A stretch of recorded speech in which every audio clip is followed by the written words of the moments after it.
ഈ ആഴ്ച അല്ലെങ്കിൽ അടുത്തയാഴ്ച തുടക്കത്തിൽ തന്നെ പി.വി. അൻവർ എം.എൽ.എ സ്ഥാനം രാജിവെച്ച നിലമ്പൂർ നിയമസഭാ മണ്ഡലത്തിൽ നടക്കുന്ന ഉപതെരഞ്ഞെടുപ്പ് സംബന്ധിച്ച വിജ്ഞാപനം ഉണ്ടാകുമെന്നാണ് പ്രതീക്ഷിക്കുന്നത്. നിലവിലെ സാഹചര്യത്തിൽ രണ്ടു കൂട്ടർക്കും, അതായത് എൽ.ഡി.എഫിനും യു.ഡി.എഫിനും ഈ തെരഞ്ഞെടുപ്പ് നിർണായകം തന്നെയാണ്. രണ്ടു മുന്നണികളും വിജയത്തിൽ കുറഞ്ഞ ഒന്നും ചിന്തിക്കുന്നില്ല. കേരളം തുടർഭരണത്തിലേക്കാണോ അതോ ഭരണമാറ്റത്തിലേക്കാണോ സഞ്ചരിക്കാൻ പോകുന്നത് എന്ന സൂചനകൾ ഈ തെരഞ്ഞെടുപ്പ് ഫലത്തിലൂടെ രണ്ടു മുന്നണികളും പ്രതീക്ഷിക്കുന്നുണ്ട്. 10 വർഷത്തോളമായി തുടർച്ചയായി സംസ്ഥാനം ഭരിച്ചുകൊണ്ടിരിക്കുന്ന ഇടതുപക്ഷ ജനാധിപത്യ മുന്നണി വീണ്ടും ഭരണത്തിൽ വരുമോ എന്നുള്ളതും, അതല്ല 10 വർഷത്തോളമായി പ്രതിപക്ഷത്തിരിക്കുന്ന ഐക്യ ജനാധിപത്യ മുന്നണി ഭരണം പിടിച്ചെടുക്കുമോ എന്നുള്ളതുമാണ് ഇപ്പോൾ കേരളത്തെ സംബന്ധിച്ച പ്രധാന ചോദ്യം. ഈ ചോദ്യത്തിന്റെ ഉത്തരത്തിനുള്ള സൂചനകൾ നടക്കാൻ പോകുന്ന നിലമ്പൂർ ഉപതെരഞ്ഞെടുപ്പിൽ ഉണ്ടാകുമെന്നാണ് രാഷ്ട്രീയ നിരീക്ഷകരും പ്രതീക്ഷിക്കുന്നത്. യു.ഡി.എഫിനെയും എൽ.ഡി.എഫിനെയും സംബന്ധിച്ച് നിലമ്പൂർ ഒരു അഭിമാന പോരാട്ടമാണ്. അതുപോലെ തന്നെ പി.വി. അൻവർ എന്ന വ്യക്തിക്കും നിലമ്പൂർ ഉപതെരഞ്ഞെടുപ്പ് ഒരു അഭിമാന പോരാട്ടം എന്നതിലുപരി നിലനിൽപ്പിന്റെ വിഷയം കൂടിയാണ്. കേരള രാഷ്ട്രീയത്തിൽ പി.വി. അൻവർ എന്ന വ്യക്തിക്ക് ഇനി സ്ഥാനമുണ്ടോ എന്ന ചോദ്യത്തിന് ഉത്തരവും ഈ ഉപതെരഞ്ഞെടുപ്പിലൂടെ പുറത്തുവരും. പി.വി. അൻവർ എന്ന രാഷ്ട്രീയക്കാരൻ്റെ കണക്കുകൂട്ടലുകൾ നിലമ്പൂരിൽ തെറ്റുകയാണെങ്കിൽ ബി.ജെ.പിയിൽ ചേരുന്നതിന് മുൻപുള്ള പി.സി. ജോർജിൻ്റെ അവസ്ഥയിലേക്ക് അൻവർ മാറും. ഇക്കാര്യത്തിലും ആർക്കും സംശയമില്ല. അതേസമയം യു.ഡി.എഫ്, എൽ.ഡി.എഫ് എന്നീ കേരളത്തിലെ പ്രമുഖ മുന്നണികൾക്ക് ഒപ്പം നിലമ്പൂർ ഉപതെരഞ്ഞെടുപ്പിനെ വളരെയേറെ ഗൗരവത്തോടെ കാണുന്ന മറ്റൊരു മുന്നണിയാണ് എൻ.ഡി.എ. എൻ.ഡി.എ മുന്നണിയെയും പ്രത്യേകിച്ചും ആ മുന്നണിക്ക് നേതൃത്വം നൽകുന്ന ബി.ജെ.പിയെയും ഈ ഉപതെരഞ്ഞെടുപ്പ് ഫലം ഒരു തരത്തിലും ബാധിച്ചില്ലെങ്കിലും ബി.ജെ.പി ഈ തെരഞ്ഞെടുപ്പിനെ വളരെയേറെ പ്രാധാന്യത്തോടെയാണ് ഉറ്റുനോക്കുന്നത്. ബി.ജെ.പിയെ സംബന്ധിച്ച് നിലമ്പൂർ മണ്ഡലം ഒരു സി ക്ലാസ് മണ്ഡലമാണ്. വളരെ ചുരുങ്ങിയ അല്ലെങ്കിൽ പരിമിതമായ വോട്ടുകൾ മാത്രമാണ് ഇതുവരെ നടന്ന തെരഞ്ഞെടുപ്പുകളിലെല്ലാം ബി.ജെ.പി നിലമ്പൂരിൽ സ്വന്തമാക്കിയത്. മണ്ഡലത്തിൽ ഇതുവരെ 2ാം സ്ഥാനത്ത് പോലും ബി.ജെ.പിക്ക് വരാൻ കഴിഞ്ഞിട്ടില്ല. കോൺഗ്രസ് നേതാവ് ആര്യാടൻ മുഹമ്മദ് മണ്ഡലത്തിൽ മത്സരിച്ച സമയത്തൊക്കെ അദ്ദേഹത്തിൻ്റെ വിജയഭൂരിപക്ഷത്തിന് ഒപ്പം പോലും അവിടെ മത്സരിച്ച ബി.ജെ.പി സ്ഥാനാർത്ഥിക്ക് വോട്ടുകൾ കിട്ടിയില്ല എന്നുള്ളതാണ് യാഥാർത്ഥ്യം. 1982 മുതലാണ് മണ്ഡലത്തിൽ ബി.ജെ.പി സ്ഥാനാർത്ഥി മത്സരിച്ച് തുടങ്ങുന്നത്. മണ്ഡലത്തിൽ ബി.ജെ.പി സ്ഥാനാർത്ഥിയായി ആദ്യം മത്സരിച്ചത് ഗോപാലകൃഷ്ണൻ താളൂരായിരുന്നു. അതിന് തൊട്ടു മുൻപുള്ള തിരഞ്ഞെടുപ്പ്, അതായത് 1980 നടന്ന തിരഞ്ഞെടുപ്പിൽ ഈ ഗോപാലകൃഷ്ണൻ താളൂർ തന്നെ മണ്ഡലത്തിൽ മത്സരിച്ചു എങ്കിലും അത് ബി.ജെ.പിയുടെ പേരിലല്ലായിരുന്നു മത്സരിച്ചത്.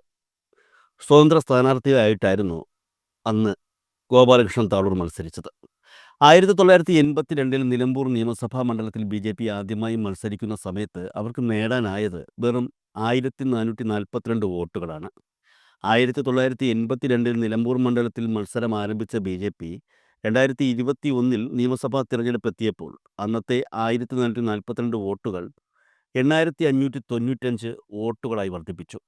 ഒരു ബി.ജെ.പി സ്ഥാനാർത്ഥിക്ക് നിലമ്പൂർ മണ്ഡലത്തിൽ ഒരു തെരഞ്ഞെടുപ്പിൽ കിട്ടുന്ന കൂടിയ വോട്ടുകളും അതുതന്നെയായിരുന്നു. എന്നാൽ ബി.ജെ.പി നയിക്കുന്ന എൻ.ഡി.എ മുന്നണിക്ക് മണ്ഡലത്തിൽ കൂടിയ വോട്ടുകൾ ലഭിച്ചത് 2016 തിരഞ്ഞെടുപ്പിലായിരുന്നു. 2016 നിലമ്പൂർ നിയമസഭാ തെരഞ്ഞെടുപ്പിൽ മണ്ഡലത്തിൽ മത്സരിച്ചത് ബി.ജെ.പി അല്ലായിരുന്നു, ബി.ഡി.ജെ.എസ് ആയിരുന്നു. അന്ന് ബി.ഡി.ജെ.എസ് സ്ഥാനാർത്ഥിയായി മത്സരിച്ച ഗിരീഷ് മേക്കാട്ട് മണ്ഡലത്തിൽ നേടിയത് 12284 വോട്ടുകളായിരുന്നു. മണ്ഡലത്തിൽ ഒരു എൻ.ഡി.എ സ്ഥാനാർത്ഥി നേടുന്ന ഏറ്റവും വലിയ വോട്ട് വിഹിതം. പൊതുവായി ഇപ്പോൾ ഈ ചരിത്രം കേൾക്കുമ്പോൾ നമുക്ക് മനസ്സിലാകുന്ന ഒരു സംഗതി എന്തെന്നാൽ ബി.ജെ.പി അല്ലെങ്കിൽ ബി.ജെ.പി നേതൃത്വം നൽകുന്ന എൻ.ഡി.എക്ക് ഈ മണ്ഡലത്തിൽ യാതൊരുവിധ സ്വാധീനവും ചെലുത്താൻ കഴിയുന്നില്ല എന്നുള്ളത് തന്നെയാണ്. നിലമ്പൂർ മണ്ഡലത്തിൽ ബി.ജെ.പിയോ അല്ലെങ്കിൽ അവരുടെ ഘടകകക്ഷികളോ വിചാരിച്ചാൽ ഒന്നും നടക്കില്ല എന്നുള്ള കാര്യം ഉറപ്പിക്കാൻ വരട്ടെ. നിലമ്പൂർ ഉപതെരഞ്ഞെടുപ്പിൽ വിജയവും പരാജയവും സംബന്ധിച്ച് ഒരു സ്വാധീനവും ഇതുവരെ ബി.ജെ.പിക്ക് ചെലുത്താൻ കഴിഞ്ഞിട്ടില്ലെങ്കിലും ഇത്തവണത്തെ ഉപതെരഞ്ഞെടുപ്പിൽ ശക്തനായ ഒരു മത്സരാർത്ഥിയുമായി തെരഞ്ഞെടുപ്പ് രംഗത്തേക്ക് ഇറങ്ങാൻ തന്നെയാണ് ബി.ജെ.പി നേതൃത്വം നൽകുന്ന എൻ.ഡി.എ മുന്നണി തീരുമാനിച്ചിരിക്കുന്നത്. ഇപ്പോൾ നിലവിലുയരുന്ന ചോദ്യമാണ്, നിലമ്പൂർ ഉപതെരഞ്ഞെടുപ്പിൽ ബി.ജെ.പി സ്ഥാനാർത്ഥി ഉണ്ടാകുമോ, ഉണ്ടെങ്കിൽ തന്നെ അത് ആരായിരിക്കുമെന്നുള്ളത്. നിലമ്പൂരിൽ ബി.ജെ.പി നേതൃത്വം നൽകുന്ന സ്ഥാനാർത്ഥി ഉണ്ടാകുമെന്നും അത് ശക്തനായ സ്ഥാനാർത്ഥി തന്നെയായിരിക്കും എന്നുമാണ് എൻ.ഡി.എ നേതൃത്വം വ്യക്തമാക്കുന്നത്. വെറും സി ക്ലാസ് മണ്ഡലം എന്ന് കരുതി കണ്ണിൽ കാണുന്നവനെ പിടിച്ച് മത്സരിപ്പിച്ച് ചുമതല തീർക്കാനല്ല യഥാർത്ഥത്തിൽ ഇപ്പോൾ ബി.ജെ.പിയും എൻ.ഡി.എയും ലക്ഷ്യമിടുന്നത്. അതിന് കൃത്യമായ ഉദ്ദേശ ലക്ഷ്യങ്ങളുണ്ട്.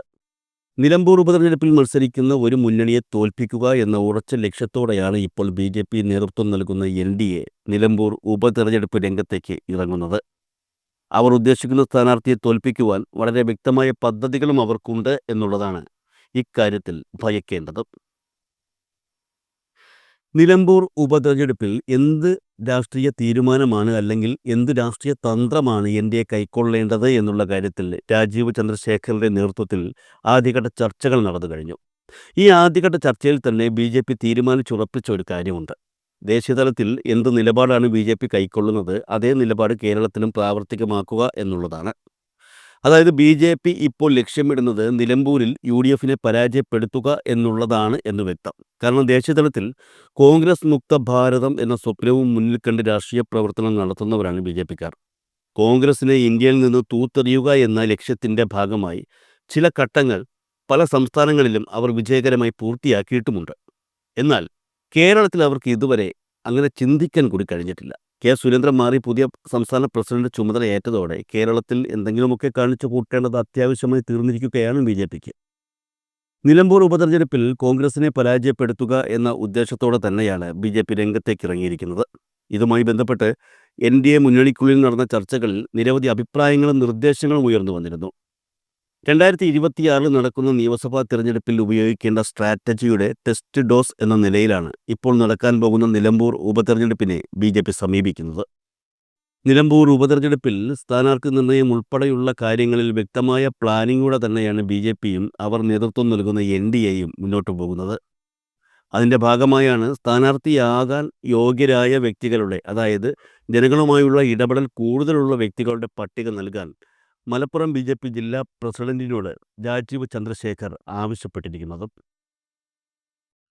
മണ്ഡലത്തിൽ കോൺഗ്രസിനെ വിജയിക്കാൻ സമ്മതിക്കില്ല എന്ന ലക്ഷ്യത്തോടെയാണ് ബി.ജെ.പി ഇപ്പോൾ തിരഞ്ഞെടുപ്പ് പ്രവർത്തനങ്ങളുമായി മുന്നോട്ട് പോകുന്നത് എന്ന കാര്യം പറഞ്ഞല്ലോ.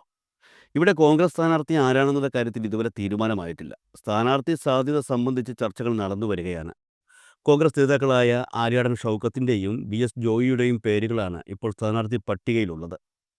നിലമ്പൂർ നിയമസഭാ മണ്ഡലത്തിൽ നിന്നും എം.എൽ.എ സ്ഥാനം രാജിവെച്ച് ഇപ്പോൾ യു.ഡി.എഫിൽ കയറിപ്പറ്റാൻ നടക്കുന്ന പി.വി. അൻവർ പിന്തുണ പ്രഖ്യാപിച്ചിരിക്കുന്നത് വി.എസ്. ജോയിക്കാണ്. എന്നാൽ നിലമ്പൂർ ഉപതെരഞ്ഞെടുപ്പ് സംബന്ധിച്ച് നടത്തിയ കോൺഗ്രസ് ആഭ്യന്തര സർവേയിൽ ഷൗക്കത്തിനാണ് മുൻതൂക്കം ലഭിച്ചത്. പി.വി. അൻവർ ഏറെക്കുറെ സ്വാധീനമുള്ള മണ്ഡലമായതുകൊണ്ട് തന്നെ പുള്ളിക്കാരൻ്റെ വാക്കുകൾക്ക് വില കൊടുക്കണോ വേണ്ടയോ എന്ന ചിന്തയിലാണ് കോൺഗ്രസ് നേതൃത്വം.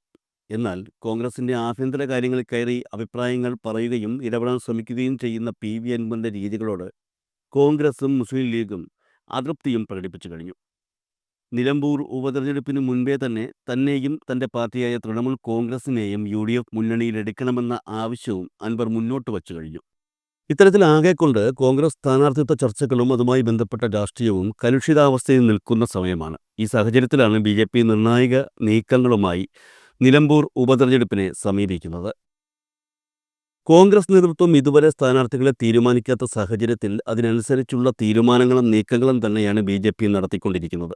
കോൺഗ്രസ് സ്ഥാനാർത്ഥി പട്ടികയിലുള്ളത് 2 സ്ഥാനാർത്ഥികളാണ്. ഈ 2 സ്ഥാനാർത്ഥികളും 2 മതവിഭാഗത്തിലുള്ളവരാണ്. അതുകൊണ്ട് തന്നെ അതുമായി ബന്ധപ്പെട്ട നിർണായക തീരുമാനമാണ് ഇപ്പോൾ ബി.ജെ.പി കൈക്കൊണ്ടിരിക്കുന്നത്. നിലമ്പൂർ മണ്ഡലത്തിൽ ആര്യാടൻ ഷൗക്കത്താണ് സ്ഥാനാർത്ഥിയാകുന്നതെങ്കിൽ മണ്ഡലത്തിൽ എൻ.ഡി.എ സ്ഥാനാർത്ഥിയായി ബി.ജെ.പി പ്രതിനിധി മത്സരിക്കും എന്നുള്ളതാണ് തീരുമാനം. അതേസമയം ആര്യാടൻ ഷൗക്കത്തല്ല, പകരം വി.എസ്. ജോയിയാണ് സ്ഥാനാർത്ഥിയാകുന്നതെങ്കിൽ എൻ.ഡി.എക്ക് വേണ്ടി മത്സരിക്കാനെത്തുന്നത് ബി.ജെ.പി ആയിരിക്കില്ല, ബി.ഡി.ജെ.എസ് ആയിരിക്കും. യു.ഡി.എഫിനെ തറപറ്റിക്കാനുള്ള ബി.ജെ.പിയുടെ തന്ത്രപ്രധാനമായ രാഷ്ട്രീയ നീക്കമായിട്ട് തന്നെ ഇതിനെ വിലയിരുത്താം. അതായത് ഷൗക്കത്താണ് ഇവിടെ കോൺഗ്രസ് സ്ഥാനാർത്ഥിയാകുന്നതെങ്കിൽ ബി.ജെ.പി സ്ഥാനാർത്ഥിയെ മത്സരിപ്പിക്കുക എന്നുള്ളതാണ് പദ്ധതി എന്ന് പറഞ്ഞല്ലോ. പക്ഷേ ഇവിടെ മനസ്സിലാക്കാനുള്ള ഒരു കാര്യം, അത് ഹിന്ദു സമുദായത്തിൽപ്പെട്ട സ്ഥാനാർത്ഥി ആയിരിക്കില്ല എന്നുള്ളതാണ്. ക്രൈസ്തവ സമുദായത്തിൽ നിന്നുള്ള ഒരു വ്യക്തിയെ ആയിരിക്കും ബി.ജെ.പി സ്ഥാനാർത്ഥിയായി മണ്ഡലത്തിൽ മത്സരിപ്പിക്കുന്നത്. വഖഫ് വിഷയം സജീവമായി നിലനിൽക്കുന്ന സാഹചര്യമായതുകൊണ്ട് തന്നെ കോൺഗ്രസിൽ എത്താനുള്ള ക്രൈസ്തവ വോട്ടുകൾ ഉൾപ്പെടെ പിടിച്ചു മാറ്റുക എന്നുള്ളതാണ് ഈ നീക്കത്തിലൂടെ ബി.ജെ.പി ലക്ഷ്യം വയ്ക്കുന്നത്. നിലവിൽ പുറത്തുവരുന്ന സൂചനകളനുസരിച്ച് പി.സി. ജോർജിൻ്റെ മകൻ ഷോൺ ജോർജിനെ സ്ഥാനാർത്ഥിയാക്കാൻ തന്നെയാണ് ബി.ജെ.പി തീരുമാനിച്ചിരിക്കുന്നത്. ഇതൊരു പുതിയ വിവരമല്ല. നേരത്തെ നിലമ്പൂരിൽ ഷോൺ ജോർജ് സ്ഥാനാർത്ഥിയാകും എന്ന തരത്തിലുള്ള വാർത്തകൾ പുറത്തു വന്നിരുന്നു. അതേസമയം ഇവിടെ വി.എസ്. ജോയി കോൺഗ്രസ് സ്ഥാനാർത്ഥിയായി എത്തിയാൽ ബി.ജെ.പി ഈ നീക്കങ്ങളിൽ വലിയൊരു മാറ്റമാണ് വരുത്തുന്നത്. കോൺഗ്രസ് ക്രൈസ്തവ സ്ഥാനാർത്ഥിയാണ്, അതായത് വി.എസ്. ജോയിയാണ് നിലമ്പൂരിൽ മത്സരിപ്പിക്കുന്നത് എങ്കിൽ അവിടെ ബി.ജെ.പിയും ജാതി സമവാക്യം നോക്കിയുള്ള നീക്കങ്ങൾക്ക് തന്നെയാണ് മുൻതൂക്കം കൊടുക്കുക. അങ്ങനെ വരുമ്പോൾ നിലമ്പൂരിൽ ബി.ജെ.പി നേരിട്ട് മത്സരിക്കില്ല, പകരം ബി.ജെ.പിയുടെ ഘടകകക്ഷിയായ ബി.ഡി.ജെ.എസിനായിരിക്കും മണ്ഡലത്തിൽ മത്സരിക്കാനുള്ള ചുമതല കൈവരുന്നത്. കോൺഗ്രസ് സ്ഥാനാർത്ഥിയായി വി.എസ്. ജോയി മത്സരിച്ചാൽ ഈഴവ സമുദായത്തിൽപ്പെട്ട ഒരു സ്ഥാനാർത്ഥിയെ നിർത്തിയായിരിക്കും ബി.ജെ.പി അതിനെ പ്രതിരോധിക്കുന്നത്. അത്തരത്തിലുള്ള ഒരു നീക്കം ഇന്ത്യയുടെ ഭാഗത്തു നിന്നുമുണ്ടായാൽ അത് കോൺഗ്രസിന് വളരെയേറെ ദോഷം ചെയ്യും എന്നുള്ള കാര്യം ഉറപ്പാണ്. 2016 നിയമസഭാ തെരഞ്ഞെടുപ്പിൽ എൻ.ഡി.എക്ക് വേണ്ടി നിലമ്പൂർ മണ്ഡലത്തിൽ മത്സരിച്ചത് ബി.ഡി.ജെ.എസ് ആയിരുന്നു. അന്ന് 12,284 വോട്ടുകളാണ് ബി.ഡി.ജെ.എസ് സ്ഥാനാർത്ഥി സ്വന്തമാക്കിയത്. അന്ന് ഇടതുപക്ഷ സ്ഥാനാർത്ഥിയായി മത്സരിച്ച പി.വി. അൻവർ നേടിയത് 77,858 വോട്ടുകളായിരുന്നു. രണ്ടാം സ്ഥാനത്തെത്തിയ ആര്യാടൻ ഷൗക്കത്ത് 66,354 വോട്ടുകൾ നേടി. ബി.ഡി.ജെ.എസിൻ്റെ ആ നീക്കം തന്നെയാണ് ഷൗക്കത്തിൻ്റെ പരാജയത്തിലേക്ക് അന്ന് വഴിവച്ചതെന്ന് ബി.ജെ.പി കരുതുന്നുണ്ട്. വി.എസ്. ജോയി കോൺഗ്രസ് സ്ഥാനാർത്ഥിയായാൽ ഇത്തവണയും ബി.ഡി.ജെ.എസ് മികച്ച ഒരു സ്ഥാനാർത്ഥിയെയാണ് നിർത്തുന്നത് എങ്കിൽ തിരഞ്ഞെടുപ്പ് ഫലത്തെ സ്വാധീനിക്കാനുള്ള നീക്കമായി തന്നെ അതിനെ കാണാൻ കഴിയും. എസ്.എൻ.ഡി.പി യോഗം ജനറൽ സെക്രട്ടറി വെള്ളാപ്പള്ളി നടേശൻ മലപ്പുറത്തെ സംബന്ധിച്ച് പ്രകോപനപരമായ പ്രസ്താവനകൾ നടത്തിയതൊന്നും വെറുതെയല്ല എന്ന് തന്നെ കരുതേണ്ടി വരും. ഈ സാഹചര്യത്തിൽ മറ്റൊരു കാര്യം കൂടി നമ്മൾ ഓർക്കണം. രാജീവ് ചന്ദ്രശേഖർ സംസ്ഥാന പ്രസിഡന്റായി ചുമതലയേറ്റതിന് ശേഷമുള്ള ആദ്യ തെരഞ്ഞെടുപ്പാണ് വരാൻ പോകുന്നത്.